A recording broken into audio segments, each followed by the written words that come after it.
තස්ස භගවතු අරහතු සම්මා සම්බුද්දස්ස නමෝ තස්ස භගවතු අරහතු සම්මා සම්බුද්දස්ස නමෝ තස්ස භගවතු අරහතු සම්මා සම්බුද්දස්ස.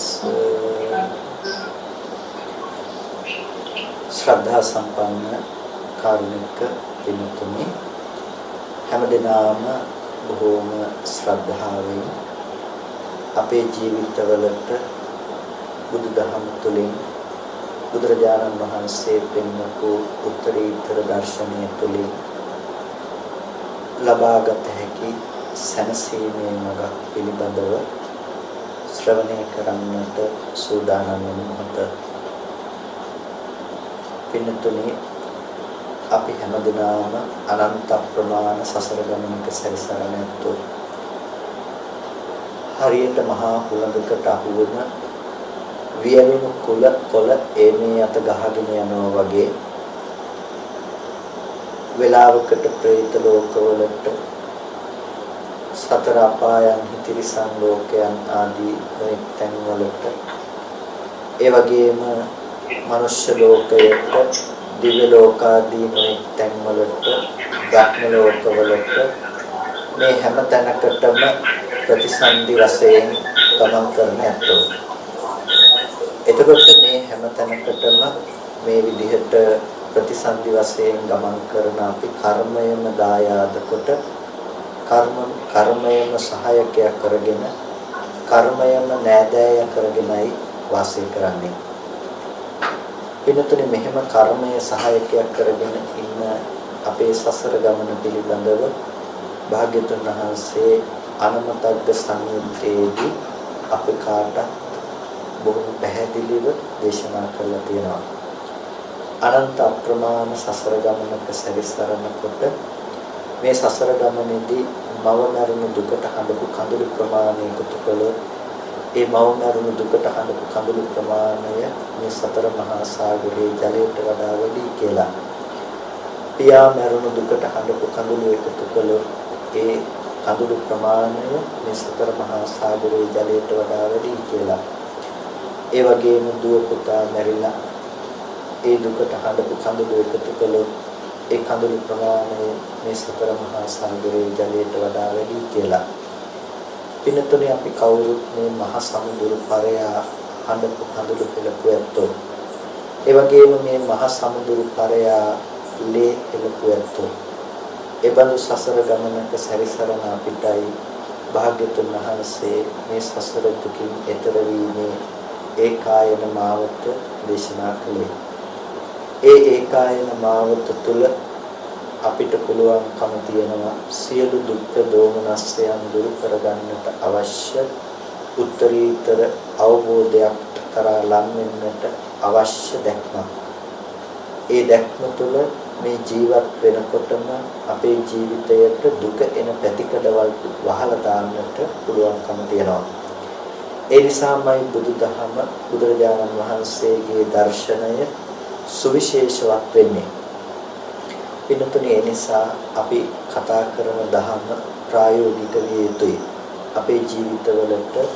ඒ නිසා ඒ දහමින් ලැබිය හැකි ආලෝකය ලබා ගැනීම සඳහා ඒ කරුණු කාරණා අපේ ජීවිතය තුළ අපි කවුරු විමසිය යුතු වෙනවා. පින්තුනි, අපේ ලෝකය තුළ හැමදාම සාමාන්‍ය මානසික මට්ටම අනුව සැප සම්පත් සහ වටිනකම් මත ජීවත් වෙන්නේ.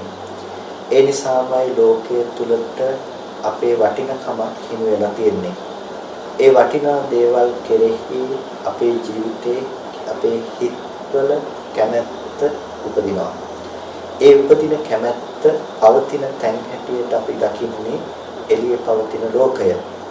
පින්තුනි, දුකට මුල බවට පත් වෙන්නේ ඒ බාහිර පවතින දෙයකට තමන්ගේ සිතින් ඇති කරගන්න ලබන ඒ බැඳීම් සමුදාය. ඒකට බුදුරජාණන් වහන්සේ වචන භාවිත කළා. තණ්හාව, ඒ වගේම ආශාව, කාමය, මේ වගේ නොයෙක් වචනයන් ඒ සඳහා භාවිත කළා. කෙසේ වෙතත් අපිට මේ කාරණය තුල දකින්නට පුළුවන්කමක් තියෙන දේ තමයි ලෝකයාට දුක වෙහෙස පැමිණෙන්නේ කෙසේද කියන කාරණය. පින්තුනි අපි බෞද්ධයන් හැටියට ඒ කාරණාව අපි හොඳින් තේරුම් ගත යුතු වෙනවා. මොකද අපි මේ කාරණාව එසේ තේරුම් ගත යුතු වෙන්නේ අපේ පුහුදුන් චිත්තසංතානයන් ඇතන් වෙලාවට ධර්මාවබෝධයේ තිබුණත් සමහර දේවල් වලදී සැලීම් ඇති වෙනවා. සමහර දේවල් වලදී අර විශාකාවගේ කතා පුවතක එන්නේ එක දවසක් විශාකාව තෙත් කෙහි ඇතිව මහා දවල් ජේතවනාරාමයේ ළඟින් යනකොට තෙත් කෙහි ඇතිව විහාරයට පිවිසෙනකොට තෙත් වස්ත්‍ර ඇතිව බුදුරජාණන් වහන්සේ පිළිබඳව විමසනකොට ඒ තමන්ගේ ළඟම ඥාති දරුවෙක් මරණයට පත්වීම හේතු කරගෙන ඒ දුක නිසා එහෙමත් නැතිනම් චාරිත්‍රයට ඉටු කිරීම සඳහා එසේ පැමිණුණු බව සඳහන් කරන්නට යෙදුණා. ඉතින් ඒ වෙලාවේදී බුදුරජාණන් වහන්සේ විමසා සිටියේ එබඳු වූ හොඳ දරුවන් තව ලැබුණොත් වඩා කැමතිද කියලා. මේ වෙලාවේදී පිළිතුර දුන්නේ ස්වාමීනි මට මේ නගරයේ පිරෙන්නට තරම් එබඳු කැමති එබඳු දරුවන් ඉන්නවා නම් ඒක මම බොහොම කැමැත්තෙන් බාර ගන්නවයි කියලා. පින්තුනි ඒක තමයි සියලු කෙලෙස් ප්‍රහීන නොකල මනසක තියෙන ස්වභාවය. දුක එන පැත්ත පිළිබඳව අපි බොහෝ විට අපේ හිතේ අවධානයක් යොමු වෙන්නේ නැහැ. ඒ නිසාම අපි බාහිර භෞතිකත්වය තුළ අපේ මනස රඳවා ගන්නවා. නමුත් අපි නිවැරදිව ධර්ම ප්‍රතිපදාවක් තුළ මනස පිහිටව ගන්නට තරම් දක්ෂ වන්නට ඕනේ. ඒ දක්ෂ වීම අපිට දකින්නට පුළුවන් හොඳම අවස්ථාවක් තමයි අර මල්ලිකා දේවියගේ බන්දුල මල්ලිකාවගේ කතා පුවත. බන්දුල මල්ලිකාව දානේ පූජා කරන අවස්ථාවේදී බන්දුල මල්ලිකාවට හසුනක් ලැබෙනවා. මේ හසුන කියවල බලලා බන්දුල මල්ලිකාව නැවත එය ඉනේ ගහගෙන දන් පූජා කිරීම සිදු කරනවා. මේ දන් පූජා කිරීම සිදු කරනකොට අසලක හිටපු එක 16ක් අතින් එක ගිතෙල් කලයක් විදිනවා. මේ වෙලාවේදී බන්දුල මල්ලිකා ඇයට අවවාද කරනවා බොහොම ප්‍රවේශමෙන් මේ කටයුතු සිදු කරන්නට කියලා. ඒ වෙලාවේදී එක ස්වාමීන් වහන්සේ නම බන්දුල මල්ලිකාවට අවවාද කරනවා මල්ලිකාවෙනි මේ දේ ගණන් ගන්නට එපා බින්දින දේ බිඳී යනවායි කියලා. මේ වෙලාවේදී බන්දුල මල්ලිකාව මේ ස්වාමීන් වහන්සේට කියනවා ස්වාමීනි ඒ හේතුවෙන් මගේ හිතේ ද්වේෂයක් නැතිනම් කම්පනයක් හටගත්තේ නැහැ. මීට මොහොතකට පෙර මට ලැබුණු හසුන්පතේ දැක්ුණේ මගේ දරුවන් 32 දෙනයි මගේ ස්වාමියයි ඝාතනයට ලක් වෙලා මරණයටපත් වුණා කියන හසුන. ඉතින් ඉනුත් කලබලයටපත් නොවුණු මම ඉතෙල් කලයක් තිබුණා කියලා කලබලයටපත් වෙන්නේ නැහැ ස්වාමීනි කියලා. පින්තුනි ධර්මයේ කියන එක ඒ තරම් ආශ්චර්යවත් දෙයක්. ඒ තුල අපේ මනස නිවැරදිව අපිට පිහිටව ගන්නට පුළුවන් නම් අපේ මනස අපිට නොසෙල්වී තියා ගන්නට පුළුවන්කම තියෙනවා. ඒ තුල අපේ මානසිකාරයේ පිහිටවන්නට අපි වඩා උත්සාහවත් වන්නට අවශ්‍ය වෙනවා. සාමාන්‍යයෙන් හිතේ ස්වභාවය තමයි පින්නතුනේ යම් මානසිකාරයක් කෙරෙහි අපේ හිත නැමුණාම ඒ නැමුණු පැත්තට ගහගෙන යන එක. හිත කියන්නේ හරියට ප්‍රවාහයක් වගේ. ඒ ප්‍රවාහයක ජල ප්‍රවාහයක ස්වභාවය තමයි එක දිශාවකට නැමිලා ඒ දිශාවට ගහගෙන යන එක. ඒ දෙපස වැවුණු තනකොළ ආදී දේවල් තියෙනවා නම් ඒ තනකොළ පවා මේ ගෑවෙන හැම දෙයක්ම ඒ දිශාවටම නැමුණු වූවක් කොට පවතිනවා. පින්තුන් හිතේ ස්වභාවයක් ඒ විදිහටම තමයි. යම් විදිහකින් යම් මානසිකාරයක් අපි ප්‍රගුණ කරනවා නම් යම් පැතිවලට අපි අපේ හිත යොමු කරනවා නම් ඒ පැත්තට බරව අපේ සිතේ සිතුවිලි සමුදාය නැගෙන්නට පටන් ගන්නවා. ඒ විදිහට එක ප්‍රවාහයක් එක පැත්තකට යන්න පටන් ගත්තට පස්සේ කෙනෙකුට පින්තුනි ප්‍රායෝගිකව අපහසුයි ඒ ප්‍රවාහය නතර කරලා දාලා අනිත් පැත්තට හිත හරවන එක. නමුත් අපි කෙසේ හෝ එය හරවාගත යුතු වෙනවා. එමත් නැති වුණොත් ඒ ප්‍රවාහය අපිව බොහොම දුක්ඛදායී තැනකට අපිව අරගෙන යන්නට පුළුවන්කම තියෙනවා. ඒ නිසා හිතට නැගෙන සිතුවිලි පිළිබඳව හොඳ කල්පනාවෙන් අපි බලාගෙන ඉඳලා ඒ සිතුවිලි ප්‍රවාහය අපට අවශ්‍ය තැනට අරගෙන යන්නට ඕනේ. ඒ නිසා ඒ අවශ්‍ය තැනට අරගෙන යන එකේදී මූලික ලෙසම අපි භාවිත කරන්නට අවශ්‍යයි බුදුරජාණන් වහන්සේ දේශනා කළ ඒ ධර්මය අනුව මානසිකාරයේ පිහිටුවීම. හිත යම් පමණකට පිළිගන්නට අකමැති වුණා. හිතට අපි නැවත නැවතත් ඒ පෙන්වා දිය යුතුව පවතිනවා. අපි බෙහෙතක් බොන්නේ ආසාවට නෙමෙයි. අපි බෙහෙතක් බොන්නේ යම් කිසි රෝගයක් සුවපත් කර ගැනීම සඳහා. එතකොට තිත්ත ඌද බෙහෙත බීම තුල අපිට වැළඳුනා වූ රෝගය සුව අතටපත් කරගන්නට පුළුවන්කම තියෙනවා. ඒ වගේ හිත ස්වභාවයෙන්ම කාමයට බරයි. නමුත් හිත ස්වභාවයෙන්ම ඇලෙන පැත්තට බර වුණාට ධර්මයේ පැත්තට නොඇලුණාට නොඇලෙන ධර්මයේ පැත්ත නැවත නැවතත් හිතට පුරුදු කිරීම මත මේ සංසාර රෝගයම අපට සුවපත් කරගන්නට පුළුවන්කම තියෙනවා. ඒ නිසා මේ සසර රෝගය සුවපත් කරගන්නට පුළුවන් ඒ දර්ශනය පිළිබඳව කවුරු සික්සතන් තුළට හොඳ අදහසක් විදිහට ඇති කරගන්නට ඕනේ. පින්නතුනි අපි ජීවත් වෙන්නේ තාම අස්තිර ලෝකයක. ඒ අස්තිර ලෝකය තුළ අපිට කිසිම දෙයක් තමාගේ වශයෙන් පවත්වන්නට පුළුවන් කමක් නැහැ. යථාපි කුම්භකාරස්ස කතං මත්තික භාජනං සබ්බං භේදන පරියන්තං එවං මච්ඡාන ජීවිතං. බුදුරජාණන් වහන්සේ මිනිසුන්ගේ ජීවිත පිළිබඳව දේශනා කළේ විදිහට යථාපි කුම්භකාරස්ස වළං හදන කෙනෙක් හදන වළඳක ස්වභාවය තමයි කොයිම වෙලාවක හරි විදී යන ස්වභාවය. සමහර වළං හදනකොටම කැඩිලා බිඳිලා යනවා. සමහර වළං ගබඩා කරන්නේ ප්‍රවාහනයේදී පරිහරණයේදී කැඩිලා බිඳිලා යනවා. එනතුනේ මැටි වළඳක ස්වභාවය තමයි ඕනම මොහොතක කැඩෙන්නට පුළුවන් බව. අපි කාගේ ජීවිතවල ස්වභාවය පින්නතුනේ හරියට මැටි වළඳක් වගේ. ඒකට කොයි කාලෙද කියන එක නියතියක් ඇත්තේ නැහැ. සමහර විට පුංචිම කාලෙදී ඒ වගේම සමහර විට යම් විදිහකින් වැඩුණට පස්සේ තරුණ වයසේදී, මැදි වයසේදී වයසට ගියාම ඕනම මොහොතක අපේ ජීවිතය මරණය කරා ලංවන්නට පුළුවන්කම තියෙනවා. ඒක අපි කාගේ ජීවිතවල යථා ස්වභාවය. ඒක ඔබටත් මටත් සාධාරණ ධර්මයක්. හරියට තනකොළ අගක රැඳුණු පිනිබින්දුවක් වගේ. මේ පිනිබින්දුව කොයි වෙලාවෙ බිමට පතිත වෙයිද කියලා කියන්න පුළුවන් කමක් නැත්තේ නැහැ වගේ. ඒ වගේම ගහක හැදෙන ගෙඩියක් වගේ අපේ ජීවිතය. මේ සමහර ගෙඩි ගහක හැදෙන ගෙඩි කුඩා කාලෙදී ඒ වගේම පැසෙන්නට කිට්ටුවත් පැසුනට පස්සේ ඉදුණත් බිමට පතිත වෙනවා. අපේ ජීවිතත් ඒ විදිහටම තමයි. ඒකට අපිට පුළුවන් කමක් නැහැ. ලෝකය අපට අවශ්‍ය විදිහට පවත්වාගෙන යන්න. ලෝකයේ ස්වභාවය තමයි පින්නතුනි වෙනස් වෙන ස්වභාවය.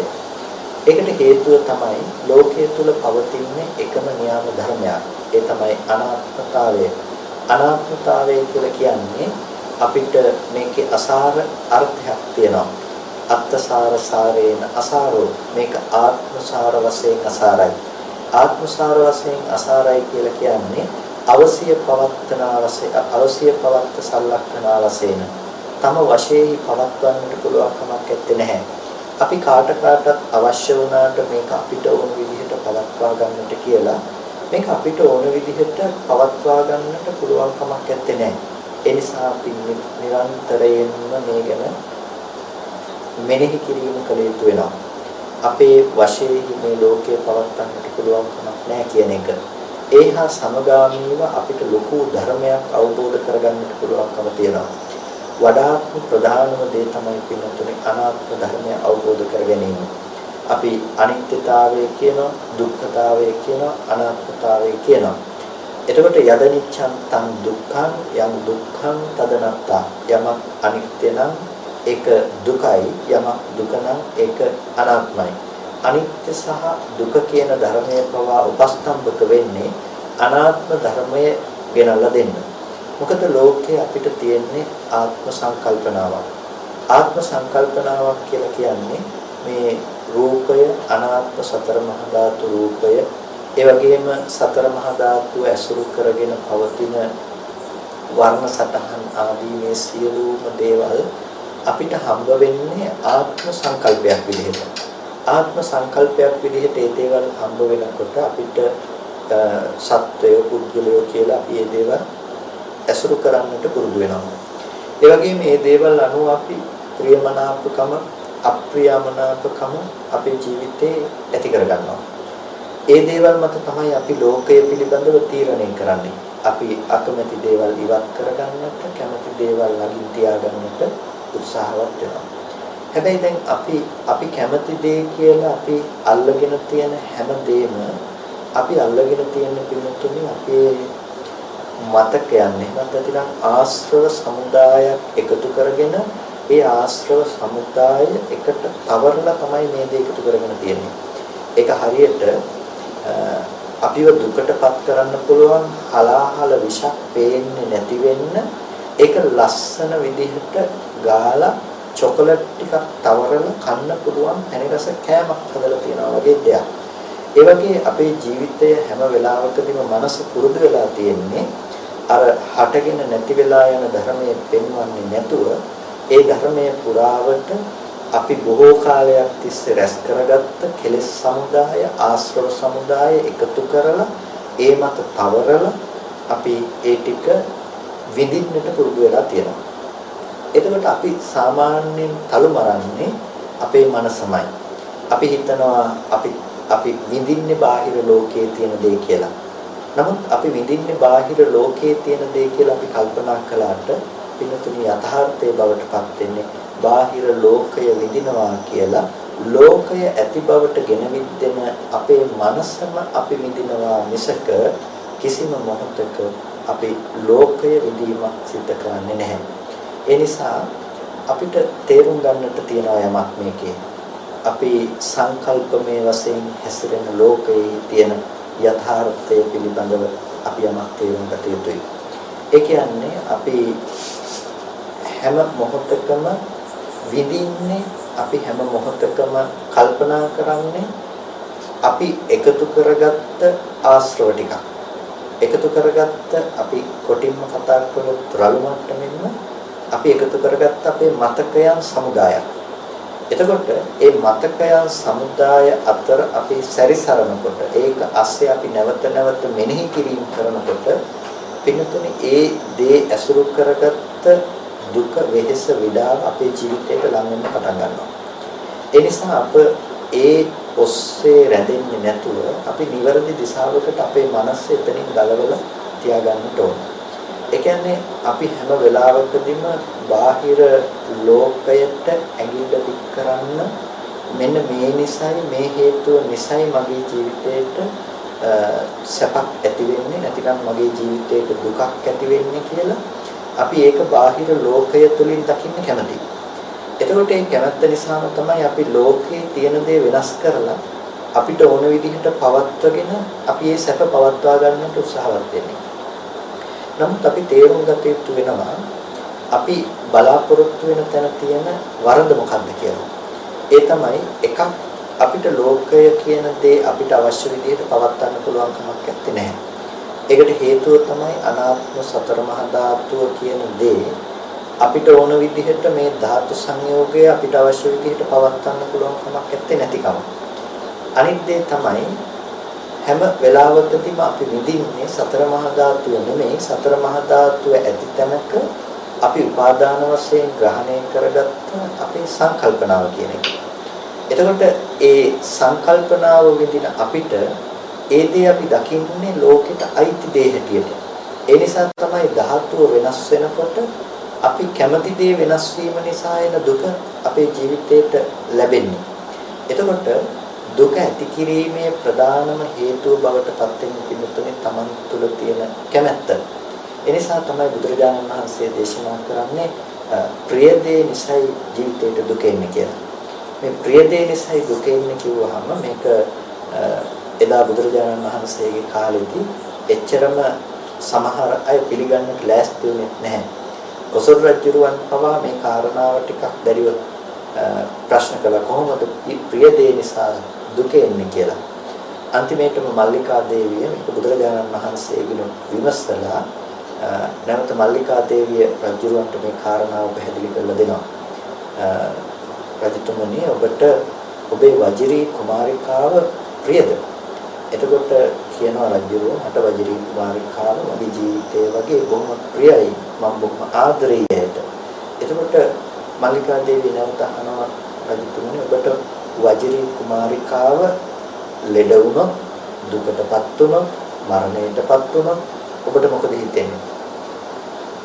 එතකොට රජුරෝ කියනවා මම ඇයට බොහොම ඉතාම ආදරය කරනවා. ඒ විදිහේ දෙයක් ඇයට වුණොත් මම ඉතාම දුකට වෙහෙසට විඩාවටපත් වෙනවා. එතකොට මල්ලිකා දේවිය කියනවා මහරජා රජතුමනි ඒ නිසා තමයි භාග්‍යතුන් වහන්සේ දේශනා කළේ මේ ඔබ ප්‍රිය කරන දේ නිසා තමයි ඔබට දුක ගේන්න පුළුවන්කම තියෙන්නේ. ඔබ යම් කිසි දෙයකට අප්‍රිය කළොත් අප්‍රිය ක්‍රියම නිසා ඇති වෙන දුකක් ඇත්තේ නැහැ. ඔබ ප්‍රිය දෙකෙන් මිදුණොත් ඒ නිසා එන දුකක් ඇත්තේ නැහැ. මේ කාරණාව මල්ලිකා දේවිය පැහැදිලි කරලා දෙනවා. එතකොට නැවත නැවතත් අහනවා විදුරුඩ කුමාරයා ඔබට ප්‍රියද? ඔව් විදුරුඩ කුමාරයා මට හරි ප්‍රියමනාප කෙනෙක්. එතකොට මේ විදුරුඩ කුමාරයා මරණයටපත් වුණොත් ඔබේ ජීවිතයට දුක දැනෙනවද? ඔව් මගේ ජීවිතයට මහ විශාල දුකක් එනවා. එහෙනම් රජතුමනි මේ ප්‍රිය දේ නිසා තමයි ජීවිතයට දුක එන්නේ. මේ විදිහට කොසල් රජුරවන්ට පවා මල්ලිකා දේවිය මේ විදිහට තමන්ගේ ජීවිතය තුළ ඉන්න ප්‍රියමනාප දේවල් නැති වෙලා යනකොට දුක එන ආකාරය ගැන පැහැදිලි කරලා දුන්නා. පින්නතුනි අපිට ඒ නිසා හොඳ අත්දැකීමක් ලබා ගන්නට පුළුවන්. අපේ ජීවිතයේ හොඳ එක පාඩමක් ඉගෙන ගන්නට පුළුවන්. හැරවුම් ලක්ෂයක් බවට පත් කර ගන්නට පුළුවන් දෙයක් අපිට තියෙනවා. ඒ කියන්නේ අපේ ජීවිතය තුළ අපේ ප්‍රියමනාප භාවය නිසාම අපේ ජීවිතවලට දුක අරගෙන එන්නට පුළුවන්කම තියෙනවා. ඒ කාරණාව ගැන අපි නැවත නැවත සම්මර්ෂණය කළ යුතුයි. නැවත නැවත මෙනෙහි කළ යුතුයි. එතකොට අපිට පේනවා අපි ප්‍රියමනාප භාවය ගොඩනගාගන්නේ බාහිර තියෙන රූප නිසා නෙමෙයි. ප්‍රියමනාප බව ගොඩනගාගන්නේ ඒ බාහිර තිබුණා කියලා හිතාගෙන අපි ඇසුරු කරන සංඥා විපල්ලාසයන් සමුදායක් තුලයි කියලා. ඒ කියන්නේ අතීතයේ ඉඳලා තිබුණ එකට හිටියේ එකට ජීවත් වුණා කියලා අපි හිතන සිතුවිලි සමුදායක් පිළිබඳව තමයි අපි කල්පනා කරන්නේ. එතකොට මේ කල්පනා කිරීම නිසා තමයි ඒ මානසිකාරය නිසා තමයි අපිව දුකට වෙහෙසටපත් කරන්න පුළුවන්කම තියෙන්නේ. එතකොට ඒ මානසිකාරය ඒ විදිහට අපි පවත්වන්නේ නැත්නම් පින්තුනේ අපි ඒ විදිහට නොපවත්වනකොට අපේ ජීවිතේට දුක කියන දේ ගලාගෙන එන එක අපිට නතර කරන්න පුළුවන්කම තියෙනවා. අපි අර මුලින්ම කියවනේ යම් සිත කියන්නේ යම් ප්‍රවාහයක්. ඒ ප්‍රවාහය එක පැත්තකට ගලාගෙන යන දෙයක්. ඒකෝට මේක අපිට හරවන්න වෙනවා කියලා. ඒකට අපේ මනෝ ප්‍රවාහය තමයි අර හිතපු සිතුවිලි සමුදාය නැතිනම් එකතු කරගත්ත ආශ්‍රව සමුදායම පෙරටු කර ගැනීම. එතකොට ඒකේ අපේ තියෙන මූලික ලෙසම කාමාශ්‍රවය කියලා කියන්නේ අපි අපේ හිත ගැන හිතලා නැවත නැවත සතුටු වෙමින් ඒක රූපයට අයිති දෙයක් කියලා හිතනකම. ඒක අපි කෙනකෙනා තුළ පවත්තන සංකිලේශී බවක්. එතකොට අපි හැම වෙලාවකදීම ලෝකේ ඉන්න කෙනෙකුට කැමතියි කිව්වට ඉන්න කෙනෙකුට ආදරෙයි කියලා කිව්වට පින්තුනේ අපි දන්නේ නැහැ ඇත්තටම අපි ආදරය කරන්නේ ඉන්න කෙනෙකුට කියලා. ඒහා අනුයාත වුණ ඒහා සමග යන අපේ මනස තුල පවතින කෙලෙස් ආශ්‍රව ටිකටයි අපි කැමති වෙලා තියෙන්නේ කියන එක අපිට පේන්නේ නැහැ. ඒ නිසා අපි දැක්ක යුතු වෙනවා ඒහා සමගාමී වුණ අපේ සිතුවිලි සමුදාය. ඒ නිසා ටිකක් අපි නතර වෙලා පැත්තකට වෙලා අපි කල්පනා කළ යුතු වෙනවා අපේ මනස දිහාම නැවත හැරිලා බලන්නට අවස්ථාවක් හැටියට. එතකොට අපිට දකින්න පුළුවන් නම් අපේ හිතේ විතර්ක ඇති වෙන හැටි. අපේ හිතේ සංකල්පනා ඇති වෙන හැටි. එතකොට අපිට පේනවා පිටුතුනේ අපේ හිතේ විතර්ක නැවත නැවතත් අර ප්‍රවාහයක් විදිහට එකම දෙයක් පිළිබඳව ගලාගෙන යන්න පටන්ගෙන තියෙන විදිහ. එතකොට ඔබ මොහොතකට කල්පනා කරලා බලන්න මම කෙනෙක් ගැන හිතනවද එහෙමත් නැතිනම් තමන්ගෙම හිතෙන් උපද්දවන අරමුණු පිළිබඳව තමන්ම දැනගන්න එකද කරන්න කියලා. එතකොට Tamanට පෙනේ Tamanගෙම හිතෙන් හිතන අරමුණු Taman හිතෙන් දැනගන්නවා මිසක වෙනත් දෙයක් මෙතන නැති බව. ඒක තව කෙනෙකුට දැනෙන්නේ නැහැ. ඒක අපි ඒ විදිහේ විදීමක් කළා කියලා ඒකෙන් ලෝකේ සිද්ධ වෙන දෙයක්වත් නැහැ. ඒකෙන් අවසානයේටම සිද්ධ වෙන එකම දේ තමයි අපේ ජීවිතේට දුක කියන දේ ගලාගෙන ඇවිල්ලා තියෙනවා. දුක එන පැතිකඩක් අපි අසුරු කරලා තියෙනවා. ඒ නිසා මේ බුදුරජාණන් වහන්සේ දේශනා කළ ධර්මයේ ලක්ෂණය තමයි පින්නතුනේ අන්න ඒ දුක එන පැතිකඩ වහගන්න පුළුවන්කම තියෙන එක. ඒ කියන්නේ අපිට ඒ සඳහා උතුම් නුවණකුයි පාවිච්චි කරන්න ඕනේ. උතුම් නුවණක් කියලා කියන්නේ අපේ ජීවිතයේ යථාර්ථවාදී දර්ශනයක් අපි දකින්නට ඕනේ. ඒ යථාර්ථවාදී දර්ශනය තුළ අපිට ලෝකය දකින්න පුළුවන් ස්කන්ධ වශයෙන්, ධාතු වශයෙන්, ආයතන වශයෙන් අපිට දකින්න පුළුවන්කම තියෙනවා. ඒ දකින්න පුළුවන් වෙනකොට ඒ තුළ තමයි පින්නතුනේ අපිට අර දුක නැති කරගන්න පුළුවන් ප්‍රායෝගික දේ බවට පත් වෙන්නේ. ඒ කියන්නේ හිතට අපේ ඇති වෙලා තියෙන සංකල්පනාව අපි හාරගෙන යනකොට අර තුඹස හාරනවා වගේ මේක හාරගෙන යනකොට අපිට හසු වෙන දෙයක් නෙපින්නතුනේ.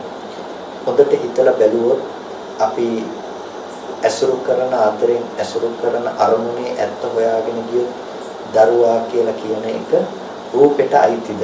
අපි රූපේ පිළිබඳව හොඳට සම්මර්ෂණය කරලා බලනවා අපේ හිතෙන්. රූපය කියලා කියන්නේ පඨවි ආපෝ තේජෝ වායෝ කියන මහා භූත රූපයක්. සතර මහා ධාතුවෙන් තොර දෙයක් එතන නැත්තේ නැහැ. ඒ වගේම සතර මහා ධාතුව ඇසුරු කරගත්ත පාට ටිකක් වර්ණ සටහන අපේ ඇහැට පේනවා. එතකොට මේ ඇහැට පතිත වෙන පාට ටික පෙර නැතුවම එන දෙයක්, ඒ කියන්නේ කලින් තිබිලා එන දෙයක් නෙමෙයි. ආවට පස්සේ ඒ පාට ටික ආය අනාගතයට එනවත් නෙමෙයි. එතකොට මේ මොහොතේ හටගෙන නැති වෙන දෙයක්. එතකොට සතර මහා ධාතුව කියන එකේ පඨවි ධාතුව දරුව නෙමෙයි. ආපෝ ධාතුව දරුව නෙමෙයි. තේජෝ ධාතුව, වායෝ ධාතුව දරුව නෙමෙයි. එහෙනම් ඇහැට පෙනුණු වර්ණ සටහන කියන එකත් දරුව නෙමෙයි. එතකොට මේ දරුව නොවුණු ධර්මතා ටික තමයි තිබුණේ. දරුව නොවුණු ධර්මතා ටික ඇති තැනක අපිට දරුව හම්බ වුණේ කොහොමද? අපිට පේනවා රූපය කියන එක දරුව නෙමෙයි. එහෙනම් වේදනාව කියන එක තමන්ගේ හිතේ ඇති කරගන්න සැපකෝ දුක්ඛෝ උපේක්ෂා සාගතෝ වේදනාව දරුව නෙමෙයි. එහෙනම් හඳුනනකම, එතකොට මේ ධර්මයන් පිළිබඳව හඳුනනකම දරුව නෙමෙයි. හිතනකම දරුව නෙමෙයි. මොකද මේ දේවල් දරුව නම් ඒ දරුව කාටවත් දකින්න දෙන්නේ නැහැ. අනිත් අයට දරුව කියලා සංකල්පනා ඇති වෙන්න බෑ. ඒක තමන්ගේ හිතේ පවතින චෛතසික ධර්මයක් තමයි. ඒ වගේම විඥානයේ දරුව දැනගන්නේ කර්තව්‍ය නෙමෙයි. එතකොට අපිට හම්බ වෙනවා දරුව නොවුණු රූප, වේදනා, සංඥා, සංඛාර, විඥාන කියන ස්කන්ධ ධර්මතා පහ. එතකොට මේ ස්කන්ධ ධර්මතා පහ පිළිබඳව තමයි අපි දරුවා කියලා සංකල්පනාව ඇති කරගෙන තියෙන්නේ. එතකොට මේ ස්කන්ධ පහ තමයි යථාර්ථය, ලෝකෙ පැවතුණු ඇත්ත. මේ ඇත්ත පේන්නේ නැති වෙන්න අර ගාපු පැණි රස චොකලට් තට්ටු වගේ තමයි අපි අතීතේ ඉඳලා ඇසුරු කරගත්ත රූප නිමිති. අතීතේ ඉඳලා අපිට ඇති වුණු සැප වේදනාවන්, දුක් වේදනාවන්, ඒ හැම දෙයක්ම කොටින්ම කිව්වොත් අපේ මතක සමුදාය මේ තත්ත්ව වගේ මේක අපි පේන්නේ නැති වෙන්න ආවරණය කරපු නිසා තමයි අපිට මේක විදීම තුළ දුක ගෙනල්ලා දෙන්න පුළුවන්කම හදලා දීලා තියෙනවා. දැන් ඒ නිසා අපි මේ ආවරණයට ඇතුලෙන් තියෙන දේ දකින්නට ඕනේ. මේක හරියට අර තිබහ වෙලාවකට වතුර වීදුරුවක් දුන්නොත් අපි වතුර වීදුරුව බොනවා. හැබැයි හොඳටම තිබහේ ඉන්න වෙලාවකට අපිට වතුර වීදුරුවක් දෙනවා. වතුර වීදුරුවක් දීලා කියනවා මේකේ තියෙන්නේ හලාහල විසක්, මේක බිව්වොත් අනිවාර්යයෙන්ම මැරෙනවා කියලා. එතකොට මැරෙනවා කියලා දන්නවා නම් අපිට ඒක පානය කරන්නට යන්නේ නැහැ. අපි කොතෙක් පිපාසයේ තිබුණා. අන්න ඒ වගේ අපි මෙතන තියෙන භයානකකම තේරුම් ගන්නට ඕනේ. ඇයි? අපි ස්කන්ධ ටිකකට අපි දරුවා කියලා හිතලා අර තවරුම කළාට පස්සේ අපි හිතෙන් ඒ ටික එකතු කරගත්තට පස්සේ අපේ ආශ්‍රව ටික එකතු කරගත්තට පස්සේ අපි මේ ස්කන්ධ ටිකට තණ්හා කරනවා. එතකොට ඇත්තටම අපි තණ්හා කරන්නේ දරුවට කියලා අපි හිතුවට පින්නතුනේ අපි ඇත්තටම තණ්හා කරලා තියෙන්නේ මොකටද? ස්කන්ධ ටිකකට. තමන් කරගත්ත ස්කන්ධ ටිකකට තමයි අපි තණ්හා කරලා තියෙන්නේ. එතකොට ස්කන්ධ ටිකකට කරපු තණ්හාව නිසා ලැබෙන ප්‍රතිඵලය මොකක්ද? නැවත ඒබඳු වූ ස්කන්ධ ටිකක් හදලා දෙන්න, ඒබඳු වූ ස්කන්ධ ඇති භවයක ප්‍රතිසන්දිය හදලා දෙන්න ඒකම හේතුවක් බවට පත් වෙනවා. ඒ නිසා අපේ සසර ගමනක පැවැත්මක් අපිට පේනවා. මේක මෙතනින් නතර වෙන්නේ නැහැ. ඒක තමයි මෙතන තියෙන භයානකම දේ. මේක එක තැනකින් නතර වෙනවා නම් ඒක මොනතරම් දුකක් ජීවිතේට ආවත් ඒක ප්‍රමාණවත් වෙනවා. ගැටලුව තියෙන්නේ මේක එක තැනකින් නතර නොවන එක. මේක දිගින් දිගටම මේ විදිහට අපි තව කෙනෙක් පුද්ගලයෙක් කියලා හිතලා ඒ දෙයට කැමති වෙනවා. එහෙම නැත්නම් කෙනෙක් පුද්ගලයෙක් කියලා හිතලා ඒකට ගැටෙනවා. එතකොට අපි දන්නේ නැහැ අපි ස්කන්ධ ධර්මතා ටික පිළිබඳව තමයි මේ කර්ම රැස් කරගෙන තියෙන්නේ කියලා. එතකොට ඒ රැස් කරගත්ත කර්මයේ මත ඇති කරගත්ත කෙලෙස් ටික නිසාම නැවත ප්‍රතිසන්දියට අපිව අරගෙන යන්න පුළුවන්කම තියෙනවා. ඉතින් ඒ විදිහේ ප්‍රතිසන්දියකට අපිව නැවත අරගෙන යනකොට පින්නතුනේ ඒ හැම තැනකම අපිව දුකටපත් කරන්න පුළුවන් හේතු ටික තියෙනවානේ. ඒ හැම තැනකම අපිව දුකට ඇදලා දාන්න පුළුවන් හේතු ටික තියෙනවා. ඒ කෙලෙස්ය අපි කාගේ ළඟත් අපි බොහොම ආදරෙන් දැකලා තියෙනවා. ඒක තමයි මෙතන තියෙන භයානකම කම. අපි සමහර වෙලාවට අද මෙතනින් මැරිලා ගියොත් හෙට දවසේදී අපි ඇසුරු කරපු සියලුම පරිසරය ආත්පස වෙනස් ඒ අයට ඊටාම තරහ තැනක අපි උප්පත්තිය ගන්න පුළුවන්කම තියෙනවා. ඒක තමයි පින්නතුනේ සසරේ ස්වභාවය. මම කියලා පෝෂණය කරගත්ත කය ඇසුරු කරගෙන ජීවියෙක් වෙලාම උපදින්න පුළුවන්කම තියෙනවා. ඒක තමයි මේ සසර ගමනක තියෙන ස්වභාවය, භයානකකම. ඒ නිසාමයි මේකෙන් මිදිය යුතු වෙන්නේ. ඒ නිසාමයි මේ තත්ත්ව විනිවිද ගිහිල්ලා අපි තවරලා තියෙන මේ තවරුම ඉවත් කරලා මේක ඇතුලේ තියෙන විසසහගත බව අපි තේරුම් ගත යුතු වෙන්නේ. ඒකට යම් කිසි විදිහකින් අපි දැක්කොත් විසසහගත බව, ඒ කියන්නේ මේකේ යථාර්ථය කියන දේ අපිට පේනවා. හටගෙන නිරුද්ධ වෙන ස්කන්ධ පංචකයක්, ඒ ස්කන්ධ ධර්මතා ටික එකවරක් හටගෙන නැති වුණොත් ඒක නැවත හටගන්නේ නැහැ. නැවත අලුතෙන්ම ස්කන්ධ ටිකක් ඒ ටික හටගෙන නිරුද්ධ වුණාම නැවත ආයේ ඒ අතීතේ තිබ්බ එක නෙමෙයි මෙතෙන්ට ආවේ, මෙතන තිබ්බ එක නෙමෙයි අනාගතයට යන්නේ. ඒකට මේ අතර පරම්පරා සම්බන්ධයක් නැහැ. ඒකට මේ දැක්ම අපිට දකින්න පුළුවන්කම තියෙනවා. ඒ දැක්ම දකිනකොට අර ලෝකේ අපේ කැමැත්ත උපදවපු අර තවරන්න පුළුවන් කෙලෙසේට දැන් පවතින විදිහක් නැහැ. ඒ කෙලෙසේ පවත්තල තියෙන්නේ මේ ටික නොපෙනෙනකම්. හැබැයි මේ ටික පෙන්නලා දෙනකොට අර කෙලෙස්ේ පවතින්නේ නැති බවට ගිහිල්ලා තියෙනවා. ඒ හින්දා අපි හැම වෙලාවකදීම ඒ ලක්ෂණය පිළිබඳව නැවත මෙනෙහි කරන්නට ඕනේ. තමන්ගේ හිත දිහා බලාගෙන ටිකක් කල්පනා කරලා බලන්නට ඕනේ. ඒ කියන්නේ හිත දිහා බලාගෙන කල්පනා කරලා බලන්න කියලා කිව්වේ නිමිත්තක් ඇත්ත කරගත්තට පස්සේ ඒ නිමිත්ත මොනතරම් තමන්ව ආවරණය කරලා දානවද කියන එක ගැන ටිකක් අපි හොඳට බලන්න අවශ්‍යයි. අපිට ඒක ලෝකේ ඇත්තම කරලා ලෝකේ පවතින දෙයක්, පැවතුණු දෙයක් කියලා අපිට ඒක ගෙනල්ලා දීලා ඒක අනුසාරයෙන්ම මානසිකාරයේ නැවත අරගෙන යන තැනකට අපිපත් කරලා දුක වෙහෙස විඩාව උපදවන තැනකට අපිපත් කරලා තියෙනවා. ඒ හින්දා ඒ බඳු මනසක් අපිට ගෙනල්ලා දීලා තියෙන පින්තුණි යථාර්ථය නොදන්න කම නිසා.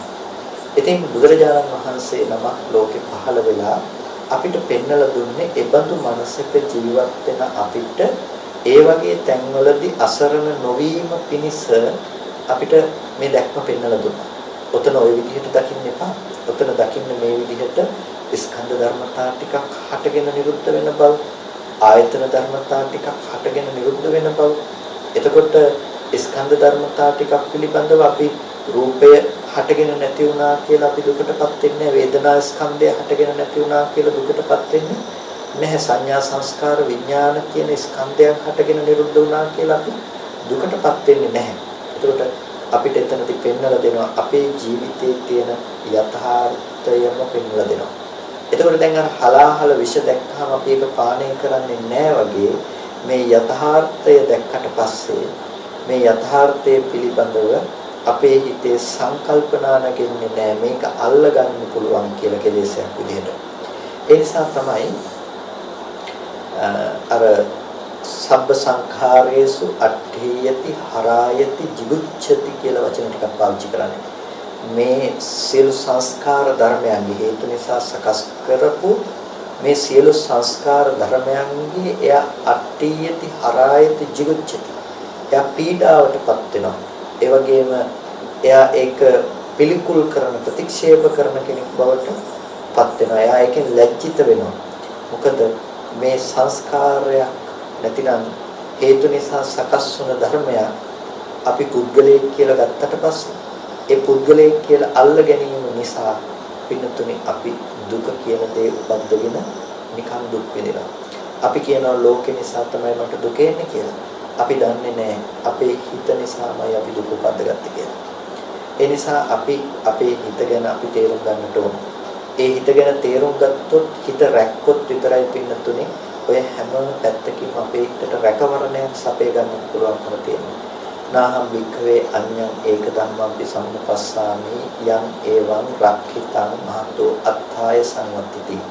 යතහිදම් වික්ඛවේ චිත්තං වික්ඛවේ රක්ඛිතං මහතෝ අත්ථාය සංවත්තිති කියලා බුදුරජාණන් වහන්සේ දේශනා කරනවා. මහණෙනි මම වෙන එකම ධර්මයක්වත් දකින්නේ නැහැ.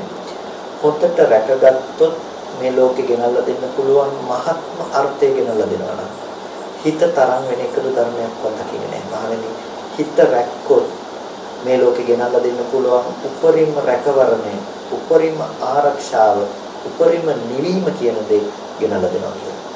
පිටුතුනි භාග්‍යතුන් වහන්සේ නම ඒ විදිහට අපිට වචන ප්‍රකාශ කරලා ඒ විදිහට අපිට අප වෙලා කියලා තියෙනවා මේ කාරණාව පිළිබඳව.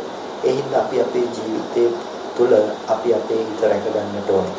ඒ රැක ගන්නට ඕනේ මේ යථාර්ථය නොදන්නා අවිද්‍යාවෙන් අපේ හිත වැහිලා ගිහිල්ලා අර සංකල්පයන් තලු මරණ මට්ටමට අපිටපත් නොවි අපිව අනාරක්ෂිත තැනකටපත් නොකරගෙන ආරක්ෂිත භූමියක අපි පිහිටලා සිටින විදිහට අපේ හිත ඒ මානසිකාරය ඔස්සේ අපි අරගෙන යන්නට ඕන. ඒ නිසා මේක ඊටාම ප්‍රායෝගිකව පාවිච්චි කරන්න තියෙන දෙයක්.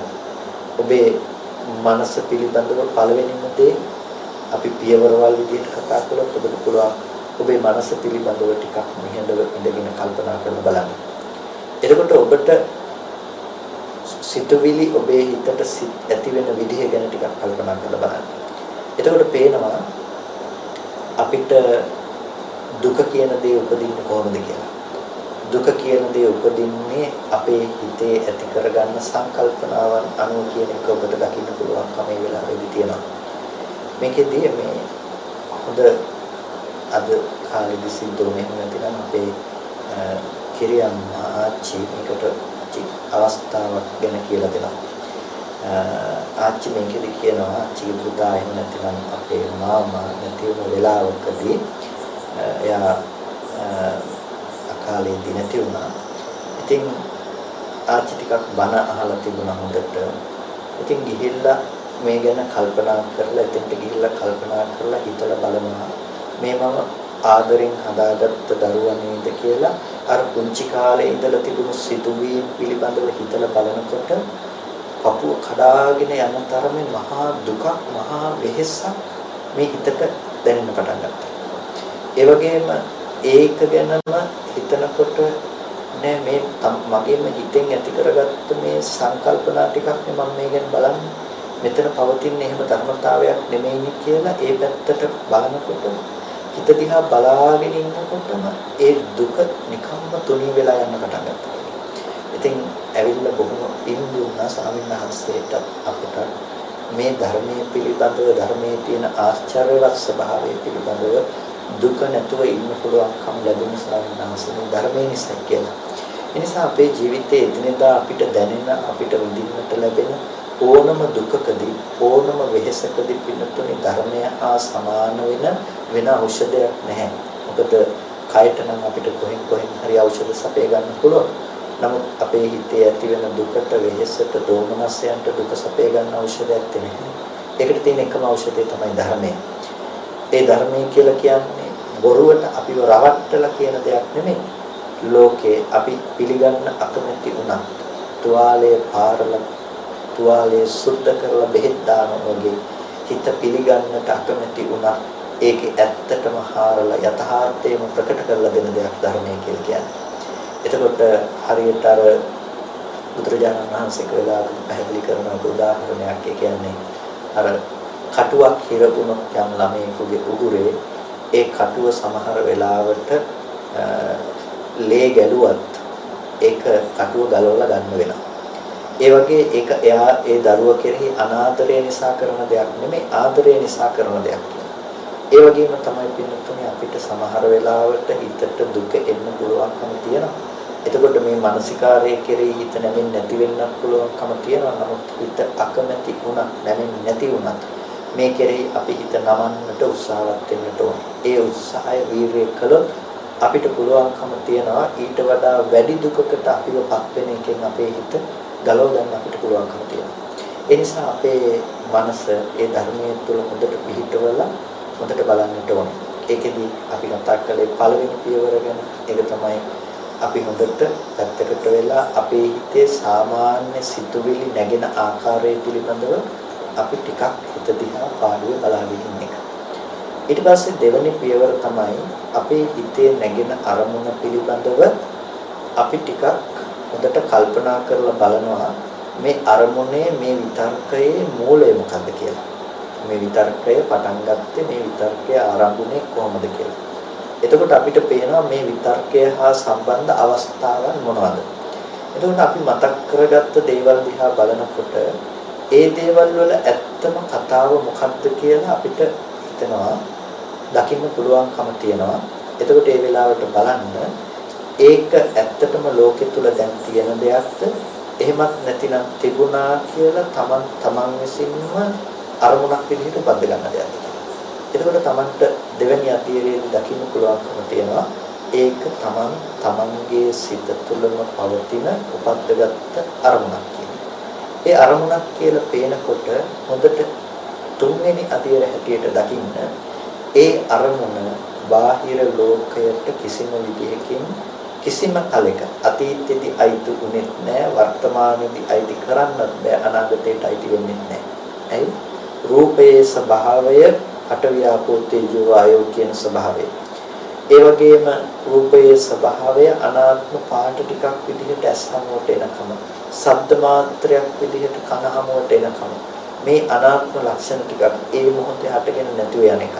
එහෙනම් මේ අරමුණ ඒ අනිත්‍ය වුණ රූපයට කිසිම සම්බන්ධයක් නැහැ. ඒ වගේම යම් අනිත්‍ය වුණ රූපයක් අනාගතයට පැමිණෙන්නේ නැහැ. එතකොට මේ අනාත්ම ධර්මතා ටිකක් නේද කියලා Tamanටම නුවණක් ඇති කරගන්න පුළුවන්කම තියෙනවා. එතකොට ඒ තුළ Tamanගේ දුක්ඛදායක අරමුණ Tamanගේම සිතක් බවට ප්‍රකට වෙනකොට ඒ දේ බාහිර ලෝකෙට පතිත කරන්න බැරි වෙනකොට පින්තුනේ අපිට අර දුකට පදනමක් නැති වෙලා යනවා. ඒක අපි දුක නැති කරන්න නෙමෙයි ගිහිල්ලා තියෙන්නේ. අපි දුක ඇති කරපු තැන දුකේ පැවැත්මට පදනමක් නැති කිරීම තමයි අපි එතනදි කරලා තියෙන්නේ. ඒ නිසා අපි මේ තුන් විදිහට ඒ ඕනම අපේ හිතට දුක වෙහසක් ඇති වෙන වෙලාවකදී ඒ දුක වෙහස ඇති වෙන තැනදී ඒ පියවරවල් තුන අනුගමනය කරනවා නම් බොහොම ඉක්මනට දුක නැති කරගන්න පුළුවන්කම තියෙනවා. ඒ වගේම කෙනෙකුට අමනාපයක් ගැටීමක් ඇති වෙන අවස්ථාවක් වෙන්න පුළුවන්. ඒ ඕනම අවස්ථාවකදී ඒ විදිහට Tamanගේ හිත පිළිබඳව බලලා ඒ අරමුණ පිළිබඳව බලලා ඒ අරමුණ ඇති වුණු ආකාරය පිළිබඳව අරමුණේ මූලට ගිහිල්ලා අපි පරීක්ෂා කරලා බලනවා නම් පින්තුනේ අපිට පුළුවන්කම තියෙනවා මේ දුක කියන කාරණාව අමනාප ගතිය කියන එක කැමැත්ත කියන එක බොරුවක් කියන තැනක හදාගත්ත දෙයක් කියලා Tamanටම ප්‍රත්‍යක්ෂ වශයෙන් පෙන්වා දෙන්න. එතකොට ඒ ප්‍රත්‍යක්ෂ වශයෙන් පෙන්වා දීමේදී පින්තුනේ ඔබට ලෝකයේ තුල ඇලෙන්න ගොඩාක් අරමුණු බැඳෙන්න ගොඩාක් අරමුණු හම්බ වෙන්නේ නැති වෙයි.